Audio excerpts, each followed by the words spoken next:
Why do you keep failing financially? The answer might hurt you, but truth often does. You sit there, scrolling through your phone, buying things you don't need, living paycheck to paycheck, while others, who have access to the exact same opportunities as you, continue building generational wealth. The difference? They understand and apply principles that are older than this country itself. You see, while you're busy making excuses about the economy, inflation, or your job, there are people who started with far less than you have right now, yet they're prospering. What do they know that you don't? What ancient wisdom guides their financial decisions while you stumble in the dark of financial illiteracy? Let me tell you something that might shock you. Your financial situation isn't a result of bad luck. It's not because you weren't born into wealth. It's not because the system is rigged against you. Your financial failure is a direct result of your choices, your habits, and most importantly, your stubborn refusal to learn from those who have mastered the art of building wealth over thousands of years. I've seen this pattern repeat itself countless times. You work hard, I'll give you that, but you work hard at the wrong things. You're climbing a ladder that's leaning against the wrong wall. Every dollar you earn slips through your fingers like water, and you can't understand why there's never enough at the end of the month.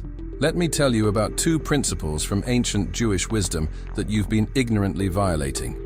First, the Talmud teaches us that who is wealthy? He who is happy with his portion. But you're never satisfied. You spend money you don't have, trying to impress people you don't even like. You're trapped in an endless cycle of consumption that our ancestors would view with horror. Second, there's a teaching that says, one who increases possessions increases worry. Yet, what do? You accumulate debt to buy more possessions, then lie awake at night worrying about how to pay for them. The irony would be amusing if it weren't so tragic. But here's what truly separates you from those who achieve lasting wealth. You lack the courage to face your financial reality. You'd rather hide behind excuses than confront the harsh truth about your relationship with money. You treat money like an enemy to be conquered rather than a friend to be nurtured. I remember counseling a young man, much like you, who was drowning in debt. He came to me complaining about his circumstances, his job, his bills. Sound familiar? But when I showed him his spending history, he saw the truth he'd been avoiding. $200 on streaming services he'd barely watched, $500 on restaurants when his kitchen sat empty, $300 on new clothes while perfectly good ones gathered dust in his closet. Do you know what he said? But everyone spends like this. No, not everyone. Not those who understand the millenary principles of wealth building. Not those who have inherited the wisdom of generations of financial stewardship. The wisdom I'm about to share with you isn't new. It's been tested and proven over thousands of years. It guided merchants through the markets of ancient Jerusalem, helped families survive persecutions and relocations, and continues to create prosperity in today's digital age. This wisdom transformed that young man's life. He now owns 3 profitable businesses. But more importantly, it transformed his relationship with money. You might be wondering why I'm being so direct, perhaps even harsh with you. It's because I've seen too many people waste their potential, living lives of quiet financial desperation when they could be thriving. I've watched people reject these principles because they seem too simple, too basic. They wanted some get-rich-quick scheme, some magical solution. But real wealth isn't built on tricks or shortcuts. Today, you're going to learn the same principles that have guided countless generations to financial success. But let me warn you, this isn't about quick fixes or feel-good advice. What I'm about to share will challenge everything you think you know about money. It will force you to confront your financial mistakes and take responsibility for your choices. Are you ready to face these uncomfortable truths? Are you prepared to learn why you keep failing financially and what you can do to change your future? Or will you close this video and continue down the path of financial mediocrity? The choice is yours. But remember, while you're deciding whether to take this seriously, others are already applying these principles, building their wealth, securing their future, and creating a legacy for their children's children. In the next few minutes, I'm going to show you exactly where you're going wrong and how to fix it. But first, let's diagnose the real problems destroying your financial future. Let's diagnose why you're still financially struggling, despite all your so-called efforts. Your financial habits aren't just bad. They're a testament to everything our ancestors warned us against. Let me show you exactly why you keep failing. And trust me, this might be hard to hear. Your first deadly mistake? You spend money you don't have. I see it in your eyes. You know exactly what I'm talking about. Last month, you bought that new phone when your old one worked perfectly fine. You justified it by telling yourself you deserved it, or that it was an investment. The Talmud teaches us, who is rich? One who is satisfied with what he has. But you're constantly chasing the next purchase, trapped in an endless cycle of want.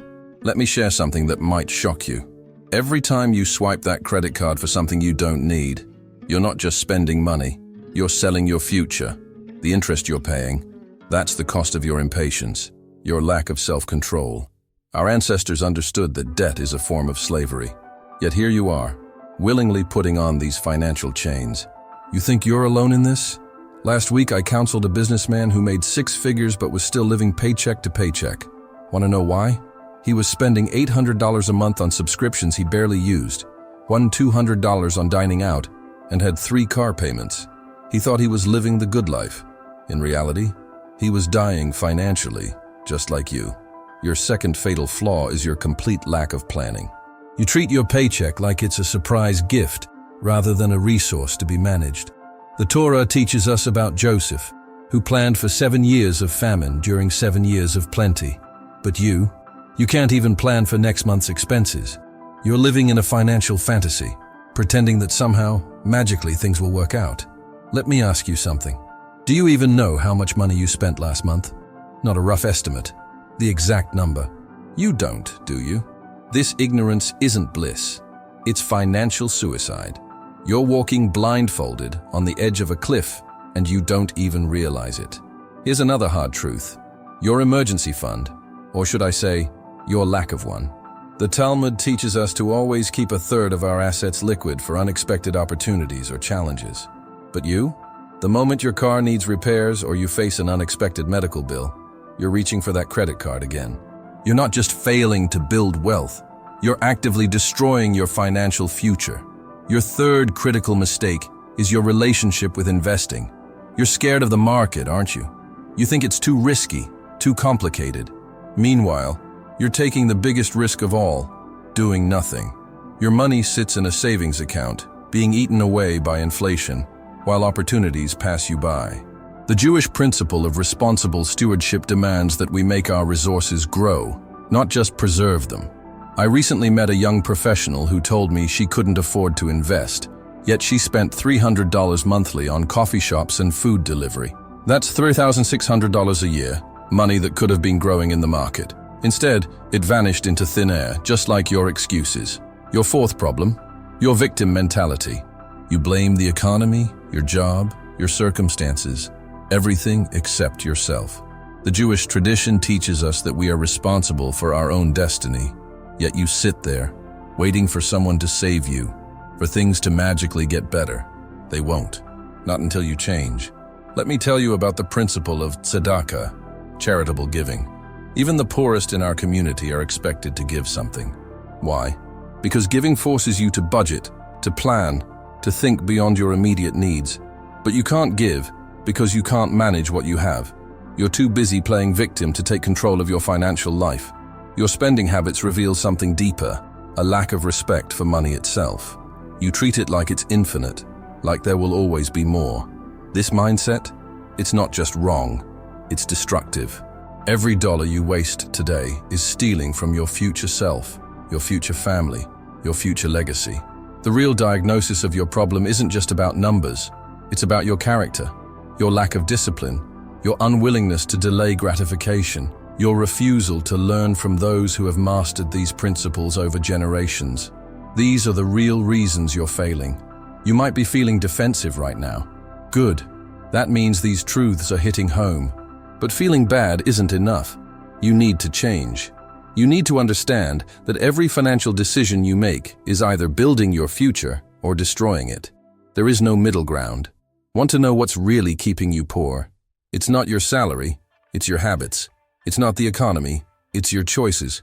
It's not bad luck, it's bad decisions. And until you're ready to face these truths, Until you're ready to change these patterns, you'll keep struggling, keep failing, keep wondering why others succeed while you remain stuck. Are you ready to learn the transformative principles that can change your financial future? Or will you continue down this path of self-destruction? The choice is yours. But remember, choosing to ignore these principles is choosing to fail. Now that you understand why you're failing, let me share with you one of the most powerful principles from Jewish financial wisdom. A principle so transformative that it has created more wealth than all your get-rich-quick schemes combined. It's called the Law of Thirds. But before I reveal its power, let me ask you, how many times have you ended the month with absolutely nothing left? How many times have you felt that burning shame of checking your account balance? The Law of Thirds isn't just a financial principle. It's a philosophy that has guided Jewish families to prosperity for generations.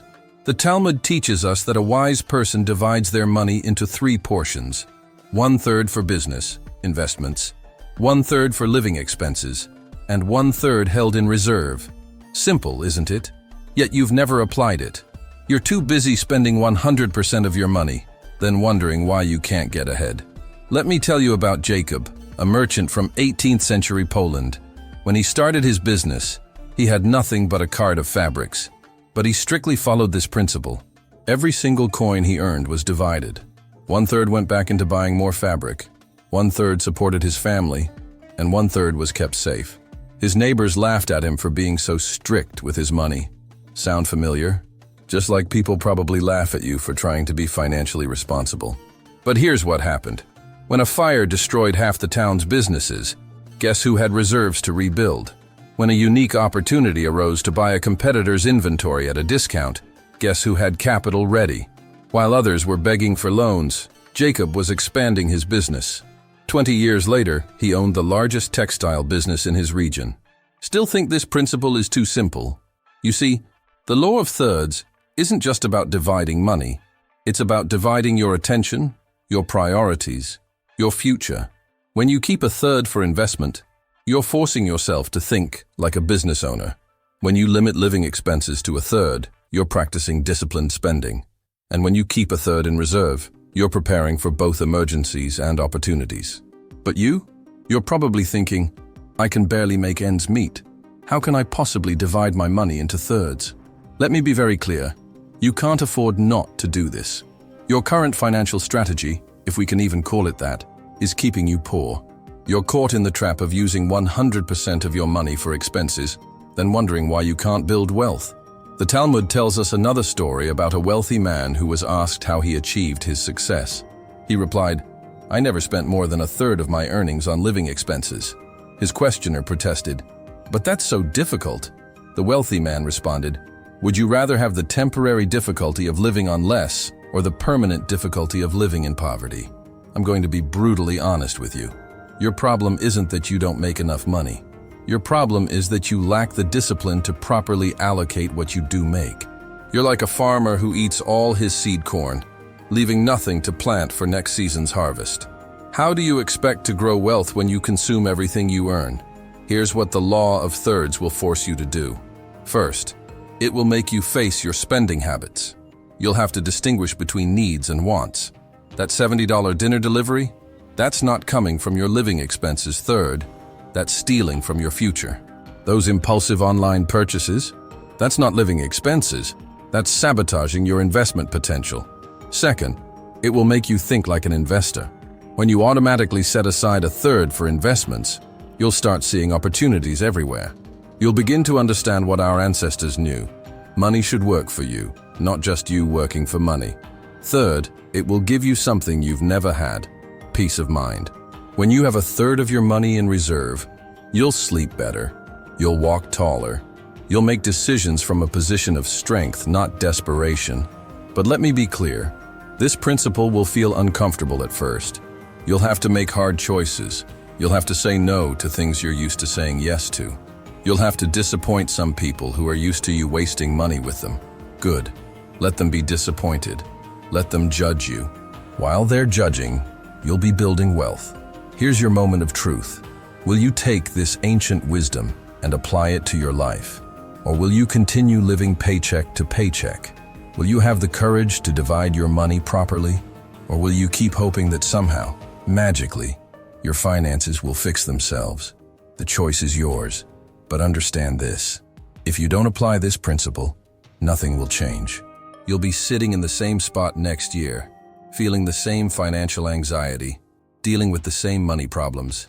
Is that what you want? To keep feeling that knot in your stomach every time you check your bank balance? To keep living in fear of unexpected expenses? Let me show you exactly how to implement this principle in your modern life, with practical steps that will transform your financial reality. Are you ready to learn how to apply this ancient wisdom to your daily financial decisions? Let me give you the exact blueprint for implementing these principles. But first, let me be crystal clear.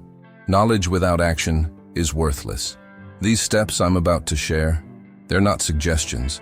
They're not tips. They're commandments for your financial salvation. Either you follow them or you accept your fate of perpetual financial mediocrity. Step 1. Immediate financial assessment. Tonight. Yes, tonight. You will sit down and face your numbers. No more hiding from your bank statements. No more ignoring your credit card bills. You need to know exactly how much money comes in and where every dollar goes. The Talmud teaches us that one who doesn't keep track of his money will lose it. You've been losing money for years because you're afraid to look at the truth. Take out every bill, every statement, every receipt. Create 3 columns: necessities, waste, and investments. I guarantee you'll be shocked at how much falls into the waste category. That streaming service you barely use? Waste. That gym membership you haven't used in months? Waste. That food delivery service that's costing you triple what cooking at home would cost? Pure waste. Step 2. The sacred separation. Remember the law of thirds? Here's how you implement it today. Open 3 separate bank accounts immediately. Name them growth, life, and security. The moment, and I mean the very moment, money enters your life, it gets divided. This isn't negotiable. This isn't something you'll try. This is something you'll do, or you'll continue to fail. The growth account is for investments only, not for emergencies, not for opportunities to buy things on sale. The life account is for living expenses. And yes, you'll have to learn to live on less. The security account is your fortress against chaos, your preparation for opportunity. Step 3. Expense elimination ritual. Here's where it gets uncomfortable. You're going to cut expenses like your financial life depends on it, because it does. The Jewish principle of Bal Tashchit, do not waste, isn't just about being frugal. It's about respecting the resources you've been blessed with. Pull out your phone right now. Look at your subscriptions. Cancel everything that isn't absolutely essential. Those multiple streaming services? Choose one. That premium app you rarely use? Gone. That delivery service membership? Canceled. I don't care if you're saving money with free delivery. You're spending money you shouldn't be spending in the first place. Step 4. The investment imperative. This is non-negotiable. You will start investing with your growth account money immediately. I don't care if you start with $10. The Talmud teaches us that a penny invested is better than a dollar delayed. You're going to research low-cost index funds tonight. Not tomorrow. Not next week. Tonight. Don't tell me you don't know how. Don't tell me you're afraid of losing money. You're already losing money by keeping it in a savings account, where inflation eats it alive. Your fear isn't protecting you. It's destroying your future wealth. Step 5. The emergency fund building. Your security account isn't a suggestion. It's your financial armor. You will build it until you have 6 months of living expenses saved. This isn't just about emergencies. It's about opportunity. When others are forced to sell in a market downturn, you'll have cash to invest. When others are begging for high-interest loans, you'll be self-reliant. Start with 1 month's worth of basic expenses, then 2, then 3. This is your financial Sabbath, your rest from the anxiety of living paycheck to paycheck. Every time you're tempted to tap into this account, ask yourself, is this truly an emergency, or am I just being impulsive? Step 6. The debt elimination crusade. If you have debt, it becomes your enemy number 1. Every unnecessary expense that could go toward debt reduction is a form of financial self-harm. You will attack your debt with the intensity of a warrior. Highest interest rates first, then cascade down. The Jewish concept of ribis, interest, teaches us the destructive power of debt. You're not just paying back what you borrowed, you're paying for your past lack of discipline with your future potential. Step 7. The weekly financial Sabbath. Every week, you will have a financial review session. This isn't a suggestion, this is your new ritual. Every expense gets tracked, every decision gets reviewed, every goal gets measured. This is your time to course correct before small mistakes become financial disasters. The Sabbath is holy in Jewish tradition. It's a time for reflection and renewal. Make your financial review equally sacred. No excuses, no postponements. This is your time to face the truth about your money. But here's what makes me angry. And yes, I'm angry because I care about your future. You'll read these steps, nod your head in agreement, and then do absolutely nothing. You'll tell yourself you'll start tomorrow. You'll wait for the perfect time. Let me tell you something. The perfect time was years ago. The second best time is right now. What's your excuse going to be? Too busy? Too tired? Too overwhelmed? These are the same excuses that kept you poor until now. These are the same justifications that will keep you poor for the rest of your life if you don't change right now. Do you want to know the difference between those who succeed with these principles and those who fail? It's not intelligence. It's not luck. It's immediate action. The successful ones start immediately. The failures wait for a better time that never comes. So here's your moment of truth. Are you ready to implement these steps? Or are you going to close this video and continue living in financial mediocrity? Are you prepared to face the next section, where I'll show you real examples of people who've transformed their lives with these principles? Or will you remain another statistic of financial failure? Let me share with you real stories of transformation. Not fairy tales, but testimonies of people who face the same challenges you're facing. Now, these individuals applied these timeless principles and completely transformed their financial destiny. As you listen, ask yourself, are you ready to join their ranks? Or will you remain trapped in your cycle of financial mediocrity? Let me tell you about David Stern, a young man who came to me 5 years ago. He was drowning in $87,000 of debt, credit cards, a car he couldn't afford, and student loans he'd been avoiding. His story probably sounds familiar to you. Every month, he was falling deeper into the hole, making minimum payments and praying things would somehow get better. But here's where David's story diverts from yours. He decided to actually apply these principles instead of just listening to them. The first thing he did? He sold that luxury car he was so proud of. Yes, his friends mocked him for downgrading to a reliable used vehicle, just like people might mock you if you make the same choice. But guess what? That single decision freed up $650 in monthly payments. Following the law of thirds, David took that $650 and divided it properly. $217 to investments, $217 to debt repayment, and $217 to his emergency fund. Small beginning? Perhaps. But this was just the start. He did the same with every dollar he saved from cutting unnecessary expenses. Within 18 months, he had an emergency fund for the first time in his life. Within 3 years, he was debt-free.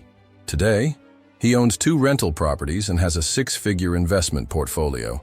Let me share another story, one that might hit closer to home.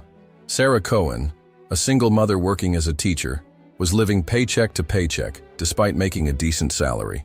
Her problem? The same as yours. No system, no discipline, no plan. She came to me thinking she needed to make more money. What she really needed was to manage what she already had. We applied the ancient principle of me at, little by little. Following the wisdom of our ancestors, she started treating every dollar as a seed that could grow. She began with just 10% of her income divided into thirds. Impossible. That's what she thought too. But she found the money by cutting out what she called her normal expenses. Daily coffee shops, weekend brunches, impulse Amazon purchases. Within 6 months, she had increased it to 20%. Within a year, she was fully implementing the law of thirds. Today, she still teaches, but she also runs an online business that generates passive income. Her emergency fund equals 1 year of expenses, and she's showing her children what real financial wisdom looks like. But perhaps the most powerful story is that of Michael Berg, a story that mirrors the ancient tale of Joseph in Egypt. Michael was a mid-level manager when the 2008 financial crisis hit. While his colleagues were panicking, he had been following these principles for years. He had built his security account to cover 2 years of basic expenses. When others were selling their investments in fear, he was buying. When his company started layoffs, he had the financial strength to start his own business. You see, Michael understood what you need to understand. Financial freedom isn't about how much you make. It's about how you manage what you have. He never made 6 figures in his corporate job, but he applied these principles religiously. Today, his business employs 27 people, and he's teaching his children the same principles that transformed his life. These aren't just success stories. They're testimonies to the power of these ancient principles in the modern world. The laws of money haven't changed. The principle of sowing and reaping hasn't changed. What worked for our ancestors still works today. Let me tell you about Rachel Martinez, who started with just $50 a month in investments. Insignificant? That's what you might think. But Rachel understood the principle of consistent growth. Like the biblical Joseph, she knew that small, consistent actions would compound over time. Today, 5 years later, her investment portfolio has grown to 6 figures, and she's teaching these principles in her community. Each of these individuals face the same choice you're facing right now. They could have dismissed these principles as too simple. They could have made excuses about why it wouldn't work for them. They could have waited for a better time to start, but they didn't. They took immediate action, and that made all the difference. You might be thinking, but they're different from me. They had advantages I don't have. Stop. This is exactly the kind of victim thinking that's keeping you poor. They succeeded because they applied these principles consistently, without excuses, without delay. The question isn't whether these principles work. These stories prove they do. The question is, will you be the next success story I tell? Or will you remain a cautionary tale of what happens when you ignore this wisdom? Are you ready to hear the final steps that will set you on the path to financial transformation? Or will you join the ranks of those who hear but never act? Let me leave you with some final thoughts. And pay close attention, because these words might be the turning point in your financial life, if you have the courage to act on them. You've learned the ancient principles that have guided generations to prosperity. You've seen how the law of thirds can transform your financial reality. You've heard stories of people who changed their lives by applying these timeless truths. Now comes the hardest part, your decision. Right now, you're at a crossroads. This isn't just about money. It's about who you choose to become. The principles I've shared with you today have created more wealth than all the get-rich-quick schemes combined. They've lifted families out of poverty, built generational wealth, and created financial dynasties. But they only work if you work them. Let me be brutally honest with you one last time. Most people watching this video won't take action. They'll nod their heads, maybe even take some notes, but they won't change their behavior. They'll go back to their comfortable habits, their familiar excuses, their predictable financial struggles. Will that be you? You might be thinking, I'll start tomorrow, or I'll wait until I make more money, or I'll begin when things settle down.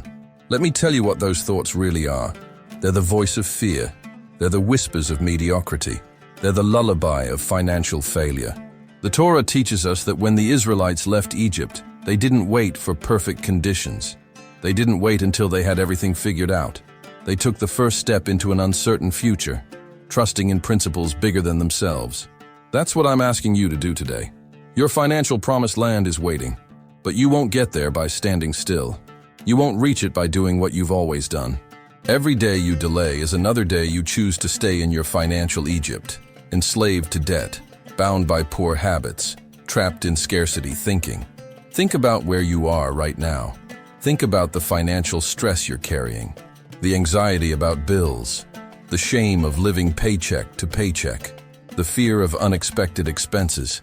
Is this the life you want to continue living? Is this the legacy you want to leave? Now imagine a different future. Imagine knowing that your money is working for you, growing day and night. Imagine having real security, not just empty hopes. Imagine building wealth that will benefit not just you, but generations to come. This isn't a fantasy. It's the reality that these principles can create, if you have the courage to apply them. The choice you make today will echo through your financial future. Will you continue to consume everything you earn, like a farmer who eats his seed corn? Or will you become a sower of prosperity, planting seeds of wealth that will grow into a mighty harvest. Here's what I want you to do right now. Not tomorrow, not next week, but right now. Take out your phone, open your banking app, look at your last month's transactions. This is your financial reality. This is what you've created with your choices. Are you proud of what you see? Or is it time for a change? Subscribe to this channel right now. Don't just watch, engage. Comment below with the first principle you're going to implement today. Share this wisdom with others who need to hear it. Join our community of people who are serious about building real wealth. Your grandfather's generation understood these principles. Your great-grandfather lived by them. But somewhere along the way, we lost this wisdom. We traded time-tested principles for quick fixes. We exchanged financial discipline for instant gratification. Today, you have the opportunity to reclaim this legacy. Remember, money is not evil. It's a tool. Like any tool, its value depends on how you use it. These principles will teach you to use money wisely, to make it serve you rather than enslave you, but only if you act on them. To those who will take action, your journey to financial transformation begins today. To those who won't, I hope you enjoy watching others build the wealth you could have built, achieve the freedom you could have achieved, create the legacy you could have created. The ancient scrolls tell us that wisdom cries out in the streets, but few listen. Today, you've heard wisdom crying out to you. You've been given principles that can transform your financial future. What will you do with them? The choice, as always, is yours. You can close this video and continue living as you've always lived, getting what you've always gotten. Or you can take these principles, apply them immediately, and begin building the financial future you deserve. Subscribe now. Comment below. Share this message. Join our community of financial warriors who are determined to build real wealth, create real security, and leave a real legacy. Remember, the best time to plant a tree was 20 years ago. The second best time is today. Your financial future is waiting for you to take action. Shalom, and may the God of Abraham, Isaac, and Jacob bless your journey to prosperity.